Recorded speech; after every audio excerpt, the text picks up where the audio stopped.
Bismillahirrahmanirrahim. Assalamualaikum warahmatullahi wabarakatuh. Alhamdulillahirrabbilalamin. Segala puji hanya milik Allah Subhanahu wa taala. Salawat serta salam kita tetap curahkan kepada junjungan kita baginda Rasulullah Muhammad sallallahu alaihi wasallam.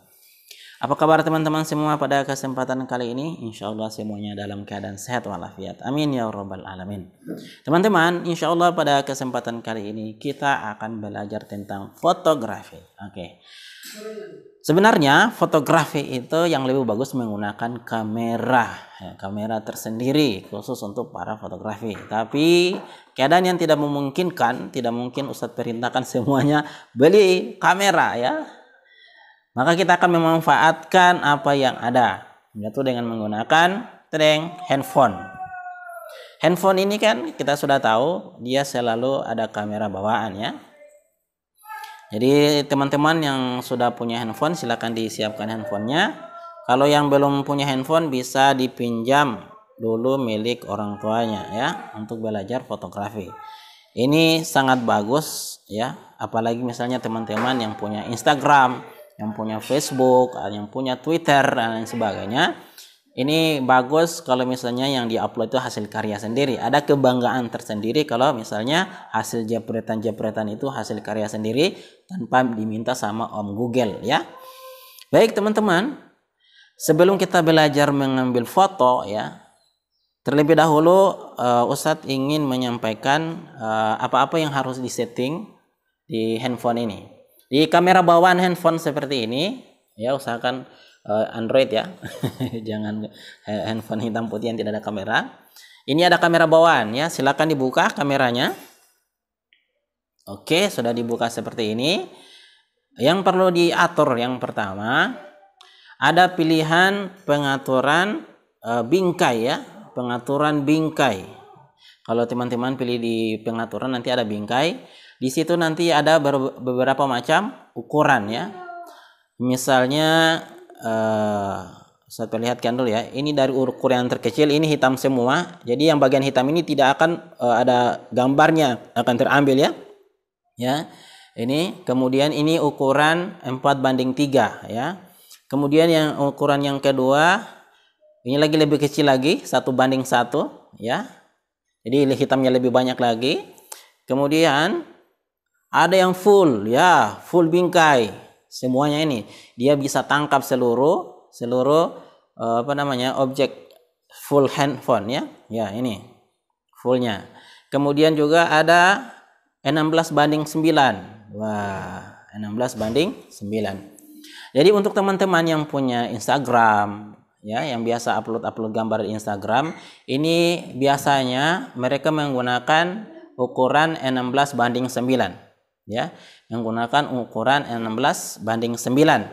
Jadi silakan teman-teman yang ingin mengupload hasil gambarnya itu diatur di pengaturan bingkainya dengan ukuran 16:9. Itu yang pertama. Kemudian yang kedua, dalam mengambil foto yang paling bagus juga munculkan garis bantu ya, ada di pengaturan juga. Di situ ada garis bantu teman-teman semua. Manfaatnya apa garis bantu? Ini untuk menyeimbangkan ya, misalnya titik fokus kita ada satu titik fokus diletakkan paling tengah ya, atau di samping atau kiri kanan, maka bisa digunakan dengan garis bantu. Manfaatnya apa? Supaya misalnya bisa ditahu misalnya pemandangan yang diambil bagian atas, pemandangan bagian bawah, samping, kiri dan kanan bisa menggunakan garis bantu. Kemudian dalam mengambil foto juga yang bagusnya menggunakan namanya titik fokus ya. Cara membuat titik fokus bagaimana? Tinggal diklik di layar begini ya. Nah itu. Kalau teman-teman bisa dicoba, itu bisa ada garis begini, ada garis kuning atau biasa muncul ada tanda kamera ya. Nah, itu sebagai titik fokus dalam mengambil objek yang akan difoto. Itu manfaatnya. Kalau sudah ada titik fokusnya, maka objek yang akan kita ambil itu dia akan lebih terang daripada objek-objek yang lain. Baiklah teman-teman semua, untuk dasar-dasarnya kayaknya cukup ya. Ada lagi satu ternyata, Ustaz belum sampaikan, Ustaz lupa. Dalam mengambil foto misalnya kita angkat ke atas begini ya, kita angkat ke atas begini. Ketika akan kita mengambil objek yang di bawah, itu handphonenya biasa dimiringkan seperti ini ya, dimiring semakin ke bawah begini ya. Ya. Jangan tangannya yang miring, jangan tangannya seperti itu. Tangannya tetap lurus ya. Tangannya tetap lurus, kemudian bisa dibengkok seperti ini.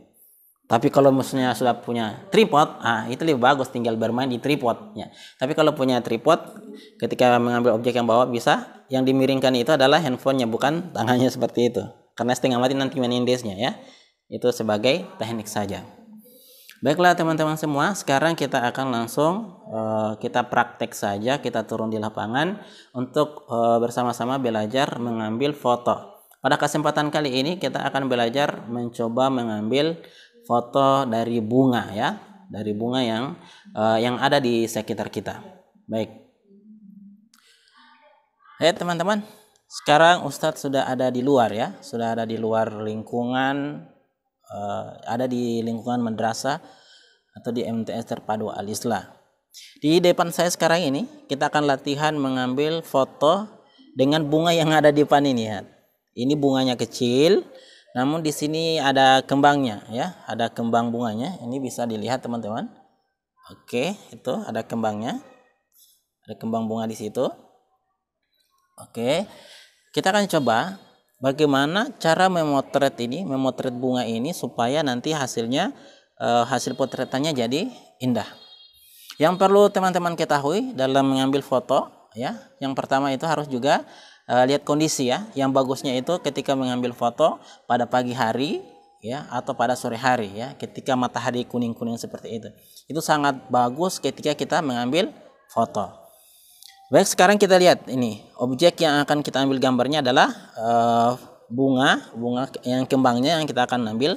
Karena ini kembangnya kecil, maka kameranya juga semakin didekatkan ya. Yang kita menggunakan zoom ya. Biasanya kalau kita menggunakan aplikasi zoom yang ada di handphone itu, maka hasilnya akan pecah ya.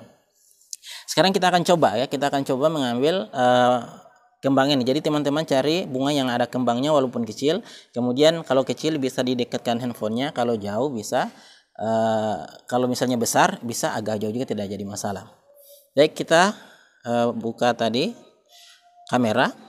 Seperti saya sampaikan tadi, jangan lupa menggunakan titik fokusnya ya, dengan menggunakan garis bantu. Karena ini kembangnya kecil, maka ini kameranya kita dekatkan di kembangnya ya, kita dekatkan di kembang seperti ini. Yang perlu diketahui juga dalam mengambil foto itu, di mana kembangnya menghadap, usahakan di situ ruangnya lebih luas dibandingkan belakangnya kembang. Kalau kita lihat di sini kembang ini menghadapnya ke kiri ya, agak menghadap ke kiri. Jadi kita usahakan ruangan yang lebih luas itu di bagian kiri dibandingkan dengan bagian kanan. Aja kita praktek. Kita menggunakan ukuran kamera 16:9 ya untuk ukuran Instagram dan sebagainya. Kameranya kita dekatkan seperti ini ya. Kita dekatkan langsung ke objek ya. Ini kita sudah dapatkan misalnya. Kemudian jangan lupa ditekan titik fokusnya. Titik fokus itu pas di kembangnya ya, sejajar dengan kembangnya. Titik fokus sejajar dengan kembang. Kemudian klik. Oke. Bisa diulang beberapa kali ya. Biasanya fotografer itu tidak hanya satu kali tapi beberapa kali. Klik. Oke. Coba kita lihat ya hasil jepretan Ustadz barusan ya. Coba kita lihat ya. Luar biasa. Ini biar teman-teman bisa lihat mungkin. Tidak terlalu nanti hasil jepretannya kita bisa lihat di situ ada semutnya juga ya, sementara naik itu luar biasa, sangat bagus. Titik fokusnya pas di kembangnya. Kemudian ruangan yang lebih luas itu yang dimana kembang itu menghadap, sedangkan ruangan yang di belakangnya tidak terlalu sama dengan ruang yang di sebelah kirinya. Baik teman-teman semua, mungkin itu sebagai dasar-dasar dalam membuat fotografi. Baik, silakan praktek teman-teman, silakan praktek, kemudian hasil praktekannya bisa dikirim langsung di WA. Kemudian nanti akan dikoreksi apakah pengambilan gambarnya sudah pas atau tidak. Terima kasih. Assalamualaikum warahmatullahi wabarakatuh.